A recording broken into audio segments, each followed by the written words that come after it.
Itong trabaho na 'to nga pala, pinapatuloy lang sa akin. Ang natitira na lang daw, itong, brake caliper. Ito daw, stock. Ito namang isa, mahigpit. Itong dalawa, okay. Ito ang problema talaga. Pero i-check ko muna uli kung, stock ba talaga 'to.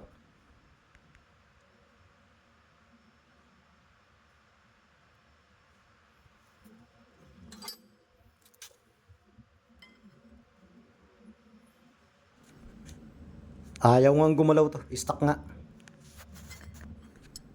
Itong isa, gumagalaw. Ito, okay.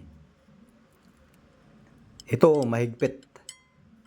Bali dalawa yung, medyo problema. Ito ang mahigpit talaga. Ito ang stock.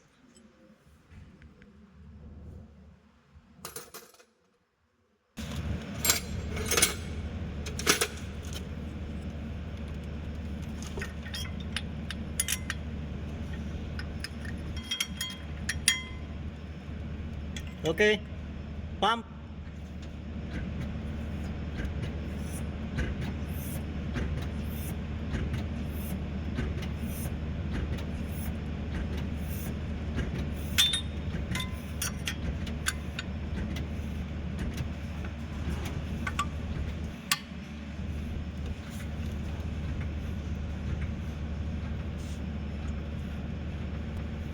Start the engine, start the engine.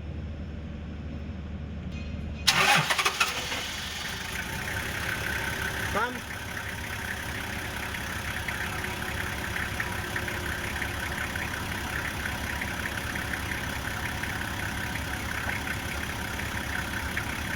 More.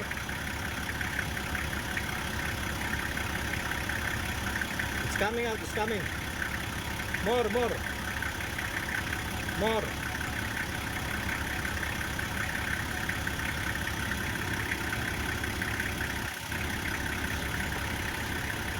More, more, more. More. More. More. Okay, kalas.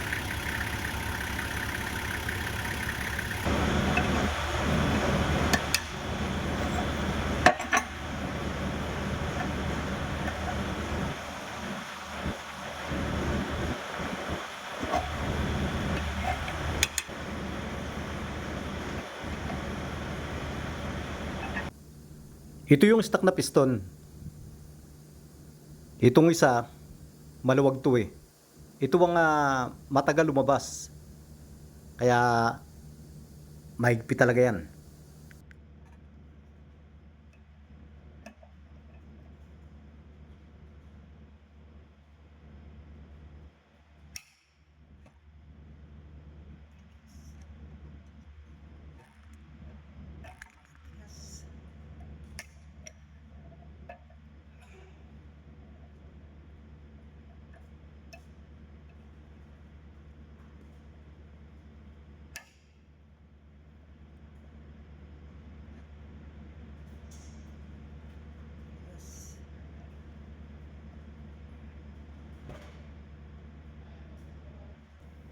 Uunahin ko na lang linisin yung mga maluluwag na at saka ko i-assemble uli.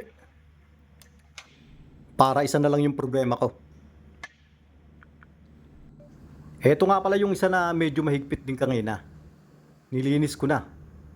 Para pag binomba uli, isa na lang yung problema. Inassemble ko at saka ako pinalsuhan yung tatlo. Para yung isa na lang talaga yung gagalaw. Saka ako binomba ng binomba. Lalabas yan.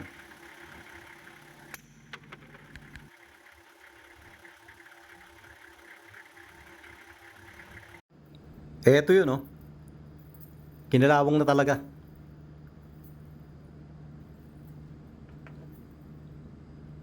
Eto yung kinakalawang ng gusto dyan. Ang kapal na ng kalawang eh oh. Kaya sobrang higpit na talaga. Pero pwede pa yan. Makukuha pa sa linis yan. Kahit hindi mo napalitan. Eto yung mga piston niya, oh. Okay pa yung tatlo.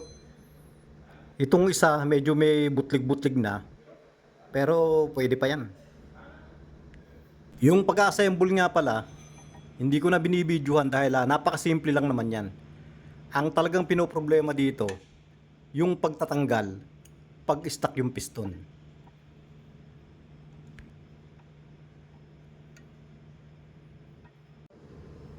Okay na yan.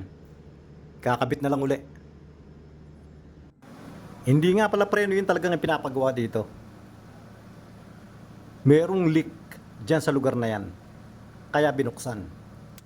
At nung tingnan nga, stuck yung gulong. Ito yung seal na pinalitan. Pinalitan na rin pati yung dalawang knuckle bearing.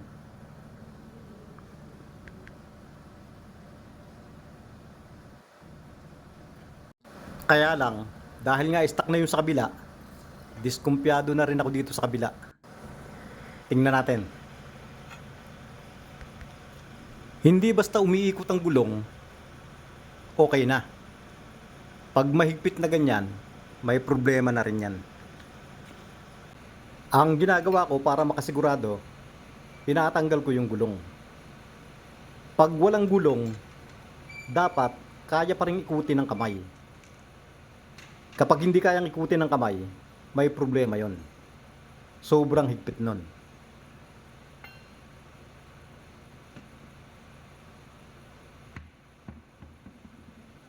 Gaya nito, mahigpit. May problema na rin yung caliper niyan. Kapag ganito na sobrang higpit, kapag hindi kayang ikutin ng kamay, may problema na yan.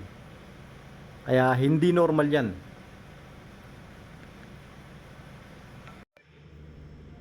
Check uli natin.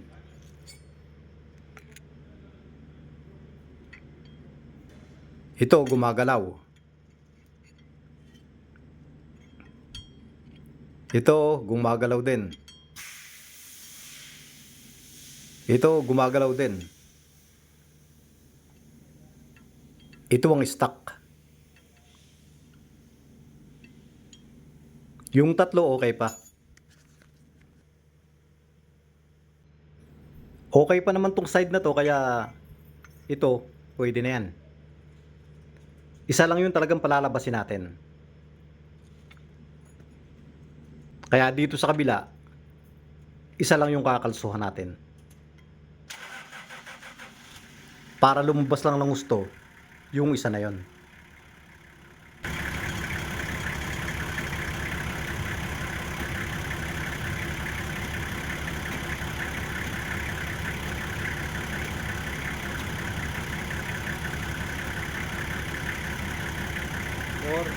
More.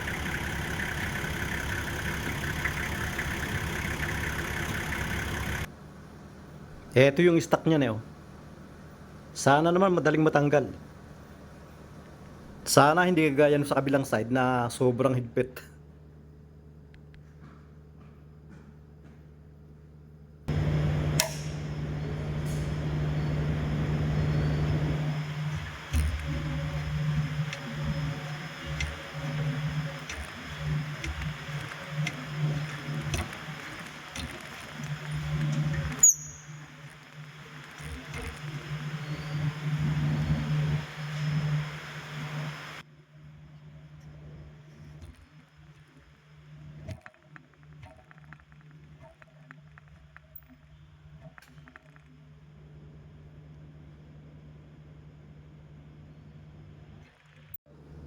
Ito yun, oh.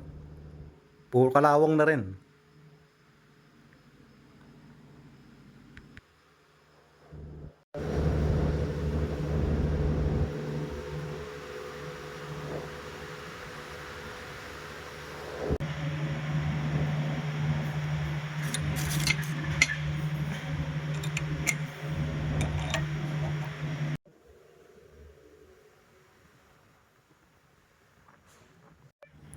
Ganito dapat yan kapag okay ang brake caliper. Dapat naiikot ng kamay yan.